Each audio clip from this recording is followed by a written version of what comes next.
예, 통합진보당 해산 심판에 대해서 정미경 변호사 모시고 말씀 듣도록 하겠습니다. 어서 오십시오. 네, 안녕하세요. 자, 오늘 법무부가 이제 국무회의에서 이제 그동안의 심리 결과를 이제 보고하고 네. 이 통합진보당 정당 해산 심판 청구를 네. 하기로 이제 결정을 했는데요. 네. 물론 이제 TF팀 이제 구성하고 그럴 때부터 이제 뭐 예고는 네. 됐었지만 네. 긴급 안건으로 상정해서 네. 이제 전격적으로를 처리를 했어요. 네. 어떠셨어요? 그 지금 언론에서는 긴급 이렇게 얘기하는데 제가 예. 볼 때는 예. 그 법무부에서 계속 타이밍을 봤을 거예요, 정부가. 아. 예, 언제 이거를 결단을 내릴 것이냐. 예. 사실은 정치적 결단의 문제이잖아요. 그렇죠. 왜냐하면 그 전부터 청원이 계속 있었기 때문에 그거를 할 생각은 이제 가지고 있었겠죠. 네. 예. 네, 타이밍을 아주 전격적으로 잡은 거죠. 타이밍이 왜 오늘이라고 보세요? 지금 일단 대통령이 안 계시잖아요. 아, 예. 예. 여당으로서는 대통령이 안 계실 때 이게 좀 부담스러운 거거든요. 그렇죠. 예, 그전 정부는 그러면 그걸 몰라서 안 한 건 아니고, 예. 정치적으로 과연 이게 국민들에게, 그 다음에 이 야권 세력에게 여러 가지 부담이 될 수가 있잖아요. 네. 예, 예. 그래서 아마 못했을 거예요. 그렇군요. 예. 이 법무부는 진보당 전체가 종북 정당화가 돼서 해산을 청구하게 됐다라고 밝혔는데 법률 전문가시니까 법적으로 봤을 때 이게 어떤 조항들에 걸리게 되는 건가요? 지금 우리가 헌법에 보면은 네. 그 정부는 그 정당이 그 정당의 운영이나 활동이 민주적 그 기본 질서에 위배될 때에는 그 제소를 할 수 있어요. 헌법재판소에. 네. 그리고 헌법재판소법을 보면 그게 자세하게 규정이 되어 있는데 네. 그 헌법재판소는 그 위헌 정당이라고 이제 심판을 하면 그 정당이 해산이 되거든요. 예. 근데 효력을 즉시 가져요. 예, 헌법재판소법? 헌법재판소에서 결정을 딱 하는 순간 예. 그 즉시 효력이 발생해서 그 정당이 없어지는 거죠. 헌법재판소 법에 예, 그렇게 법에 되어 있어요, 그게. 예. 그러니까 헌법과 헌법재판소법에 의해서 사실은 정부가 이제 국무회의를 통과시켜서 그 헌법재판소에 청구를 하게 된 거죠. 네. 워낙 초유의 일이라서 그렇죠. 조금 더 좀 예. 자세하게 좀 구체적으로, 여쭤봐야 예. 될 것 같은데 네. 이제 헌법재판소가 이제 정당 해산 심판 청구가 이제 네. 접수가 되면 예. 이제 바로 이제 그 심리에 들어가지 않겠습니까? 네, 네. 그 절차가 어떻게 되는 겁니까? 절차는 뭐냐면 일반 그 법률, 그러니까 법원에서 그냥 네. 사건 재판하듯이 예. 그 내부적 절차는 똑같아요. 예. 배당이 되고 심리하고 뭐 이렇게 하는 건데 일단 예. 지금은 국무회의 심의까지 끝난 상태고요. 법무부 해산 심판 청구를 국무회의 심의는 뭐냐면 청구 요건이죠. 청구 예, 요건에서 예. 국무회의를 거쳐서 헌법재판소에 청구해야 된다. 네. 이게 청구는 끝난 거고 네. 그 다음은 이제 재판으로 들어가는 네, 거죠. 헌법재판소에서 재판소에서 심판을- 재판을 하는 거죠. 지금 내용이 나오고 네. 있는데 180 이내에 6명 이상이 이제 찬성해야 되는 거군요.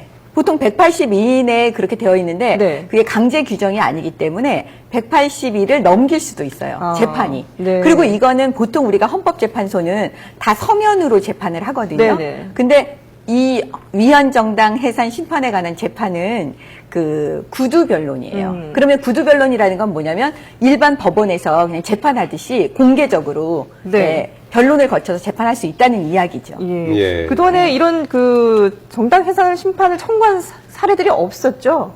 이거는 지금 대한민국 헌정사상은 처음 있는 일이지요. 이 조봉암 선생 당시 진보당이 정당 등록을 취소당한 적은 있지만 그렇죠. 해산 청구를 정부가 한 적은 지금 그렇죠. 처음이죠. 예. 예. 근데 독일의 경우에는 사실 네. 예. 있었습니다. 독일의 경우에 1950년대거든요. 세계적으로도 이렇게 자주 있는 일은 많지는 아니에요. 굉장히 이게 그만큼 어려운 일이거든요. 정당을 해산한다는 그렇죠. 왜냐하면 민주주의 기본은 또 정당 활동을 보장해줘야 되는 그렇죠. 거잖아요. 예. 이게 사실은 엄청난 일이죠. 그러니까 TF에서도 독일이라지 다른 터키라든지 이런 해외 사례들도 많이 또 검토를 다 했다고 바뀌었죠. 하더라고요. 그렇죠. 예, TF팀을 구성해서 했다는 거는 이번에는 이제 정치적 결단을 하겠다. 그런데 제가 볼 때는 네. 지난번 대선을 거치고 그다음에 이석기 의원 이 사건을 거치면서 우리 국민들이 사실은 이 통진당에 대해서 굉장히 힘들어하셔요. 예. 많이. 아마 그런 여론에 힘입어서 이 정치적 결단을 내린 게 아닌가 하는 게 제 생각입니다.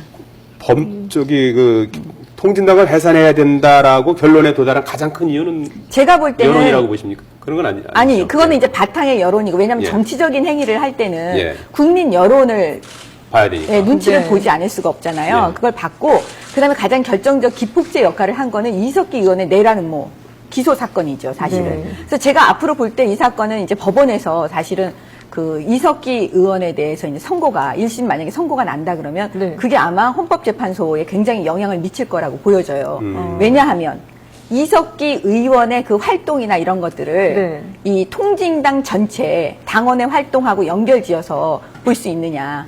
이게 쟁점일 거고, 그 다음에 그때 로라는, 왜, 아로 단체, 조직, 예, 아로, 혁명 로, 조직. 예, 아로. 네. 이 조직에서 대부분 활동한 사람들이 통진당 당원이냐. 네. 이게 핵심일 것 같거든요. 예. 만약에 그렇게 결론을 내린다면, 예. 이거는 헌법재판소에 엄청난 영향을 미치겠죠. 정당의 1심 선고를 네. 보고 이제 정당의 성격. 그렇죠. 그리고 이제 네. 거기서 이제 아로와 통진당과의 관계. 예, 왜냐하면 요거를 이제 정당의 가늠할 수 있다는 얘기죠. 성격을 우리가 정당이 민주적 기본질서 위배되느냐의 핵심은 뭐냐면 당원들이 과연 어떤 활동을 하고 어떻게 움직이느냐. 네네. 이게 핵심이거든요. 예. 1심 선고는 언제쯤 나올 걸로 지금 예상하세요? 이제 그거에 대해서 많은 법조인들이 올해 날 거냐, 올해를 넘길 거냐 네네. 그러는데 예. 그거는 정말 알 수가 없어요. 예, 법원에서 판사의 고유 영역이기 때문에 네네. 예. 180일 전에 나올까요? 그러니까 그거를 이제 알 수가 없는 거죠. 전혀 예상할 수 예, 없다는 근데 제가 말씀이시죠? 볼 때는 예. 헌법재판소에서는 적어도 1심 법원의 결정을 예. 보고 보고할 할 것 같아요. 아, 그럼 그래서 180일을 넘길 180일을 가능성이 넘길 가능성은 제가 볼 때는 훨씬 많은 거죠. 아, 예, 그렇군요. 지금 예측해 본다면 예. 그렇습니다. 그러면은 통진당 입장에서는 지금 앞서서 그 구두 변론을 한다고 네. 말씀을 하셨는데 공개 변론을 하자고까지 지금 얘기를 하고 있는 상황이거든요. 아, 통진당에서는. 그거는 약간 좀 저긴데 네. 구두 변론 자체가 공개 변론이에요. 아, 공개적으로 할 수 있기 네, 때문에 공개적으로 구두 변론은 자체가 이제 네. 서면 그 변론이라는 게 네네. 이제 공개, 비공개인 거고요. 그러면 통진당이 그 구두 변론을 통해서 어떤 점을 또 좀 반박을 할 수 있을까요? 통진당은 이 민주주의 하에서 우리나라 자유민주주의니까 네. 자유민주주의 하에서 정당의 활동을 보장하는 건 핵심이다. 그러니까 우리는 헌법에 반하지 않는다. 이걸 계속 주장하겠죠. 예. 공개 변론은 그렇게 할 거고요. 법적으로 통진당이 대응할 수 있는 방법은 어떤 게 있습니까? 법적으로는 지금 그 구두 변론에서 그 사람들은 하여튼 결단을 내려야 일단 되죠. 구두 변론밖에 없는 네, 구두 상황이군요. 변론밖에 없는 거죠. 서면을 제출하고 의견서를 변호사를 통해서 법적으로 계속 달리 제출하겠죠. 대응할 수 있는 방법은 없나요? 예. 아니 그게 법적으로 사실 대응하는 거죠. 아. 그 안에서 재판 절차 안에서 하는 거지. 그 사람들이 뭐 다시 무슨 뭐를 소를 제기하고 이렇게 하는 게 아니죠. 아, 예. 그렇군요. 아까 독일의 사례가 있었다고 했는데 네. 그밖에 다른 나라의 사례는 없습니다. 예, 그거는 저희가 찾아보지를 못했습니다. 독일 같은 경우에는 어떻게 해서 최종적으로 해산이 됐습니까?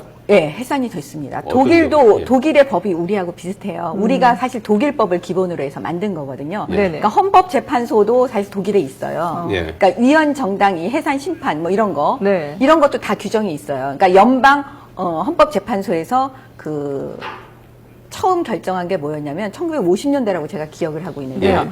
사회주의 제국당인가 해서 나치의 후계다. 음. 그래서 아마 그런 이유로 독일 헌법에 반한다 그래서 그 헌법재판소에서 그 정당 해산을 결정을 한 것 같아요. 그다음에 두 번째는 그로부터 몇 년 후인데 이제 독일 공산당이 독일 헌법에 반한다. 네. 그래가지고 이제 해산이 됐죠. 근데 만약에 이제 이게 앞으로 뭐 180을 넘어갈 가능성이 크다고 하셨지만 일단 만약에 해산이 된다면 여기 그 통진당 소속 의원들의 신분은 어떻게 될 것인가 이 부분에 그게- 대해서도 가장 지금 관심이 많거든요. 예, 맞아요. 왜냐하면 헌법재판소법에 그 규정이 없어요. 그러니까 이 각각의 소속된 의원들의 신분에 대해서 어떻게 된다는 게 규정이 없어가지고 예. 사실은 헌법학자들 사이에서도 그게 학설이 분분해요. 네. 나뉘어요. 근데 제가 볼 때는 그게 그냥 당연히 상실된다. 아마 이렇게 보기는 좀 어려울 것 어렵고. 같아요. 그러니까 그 소속된 의원들이 무소속으로 일단 남겠죠. 네. 그 상태에서 아마 정부는 또 어떤 방법으로 개개인에 대해서 다시 상실안을 만들어서 제소하는 아마 그런 그 연구를 할 것 같아요. 뭐 하겠다고 했죠. 예, 의원직 예, 상실, 그다음에 예, 정당 예. 활동 뭐 금지 가처분 신청도 내겠다고 예. 했는데 그런 것도 가처분은 뭐냐면 예. 이 헌법재판소법에 의하면 이 재판 중에 그 법무부 장관이나 아니면 헌법재판소가 직권으로 이 활동을 지금이라도 그만두게 만들어야 되겠다 하면은 네. 같이 그 활동 정지에 대해서 가처분할 수 있어요. 정당 해산 그 결정이 그럼- 나오기 전에 나기 전에. 예, 일단 활동을 좀 예, 멈춰달라고 예, 가처분을 그건 냈어요. 할수 별도로 있어요. 법원에다가 이제 내는 건가요? 그러니까 법무부 장관이 헌법재판소에 가처분 결정을 해달라라고 네. 청구를 또 또 하는 다시 거죠. 청구를 하는 거군요. 아니면 또 직권으로도 가능해요. 그래요. 근데 그렇게까지 무리수를 두고 헌법재판소에서 한다고 보기에는 좀 어렵겠죠. 의원직 상실 그 신청도 헌법재판소에다가 헌법재판소에 신청을 해야 되는 것이 맞겠죠. 왜냐하면 그거에 대해서는 지금 아무런 규정이 없기 때문에 네. 누구도 이거다 저거다라고 말하기는 좀 어렵습니다. 지금 법무부에서는 그 의원직 상실 선고 청구와 정당 보조금 수령을 비롯한 각종 또 이런 활동들도 못하게끔 청구를 한다고 있다고 지금 밝히고 있거든요. 아, 그거는 헌법재판소에서 이거에 대해서 이제 해산 결정을 내리면요. 그 즉시 효력이 발생해요. 예. 그러니까 당연히 거기에 있는 돈은 국고로 귀속이 됩니다. 그리고 그 이후에는 그냥 청산 절차를 밟는 거거든요. 중앙선거관리위원회에서. 네. 예. 그렇군요. 저 의원직 부분이 근데 이거 헌법재판소에서 이제 그거를 뭐 받아들일 수도 있나요? 상실 결정을 그 헌법재판소에서 정당 해산 그 결정 나기 전에라도 그건 아니죠.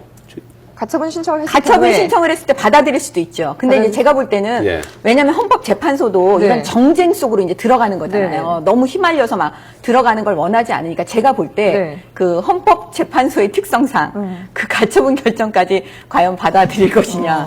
좀 가처분 그런 신청을 받아들인다면은 나중에 재판 결과에도 영향을 미칠 수 있는 거 그러니까 아닌가요? 그래서 그럼 너무 앞당겨서 그 싸움을 붙이는 거잖아요. 네. 그렇죠. 그러니까 그렇게는 하지 않을 것 같습니다.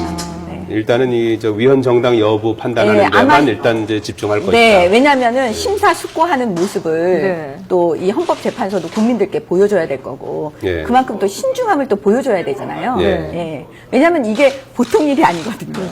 예. 끝으로 뭐 이번 사건 이제 헌정 사례 사상 이제 첫 사례인데 앞으로 이 사건 심리가 이제 어떻게 좀 진행이 될 것 같습니까? 제가 볼 때는 일단 헌법재판소도 그 지금 이석기 의원 내라는 모 네. 사건으로 기소된 거를 일단 법원의 판단을 기다려 보지 않을까 하는 생각이 들어요. 네, 그래서 제가 볼 때는 180일 안에 지키기에는 좀 이게 어려울 것 같습니다. 180일쯤 만약에 선고가 나온다면 이게 또 내년 지방선거도 걸려 있어가지고 여러 가지 또 그렇죠. 정치적인 문제들이 예, 예. 복잡하더라고요. 네, 그래서 제가 사실 생각할 때 좀 안타까운 점은 물론 네. 타이밍을 정부가 그거를 어느 지점에서 할 것인지 예. 숙고했겠지만 네. 1심 선고 이석기 의원에 대한 1심 선고를 보고 했으면 이렇게 막 또 혼란스럽지 혼란스럽지 않았을 텐데. 않았을까 하는 좀 아쉬움이 좀 남습니다. 그렇군요. 예. 알겠습니다. 정미경 변호사였습니다. 말씀 네, 잘 들었습니다. 고맙습니다. 네, 감사합니다.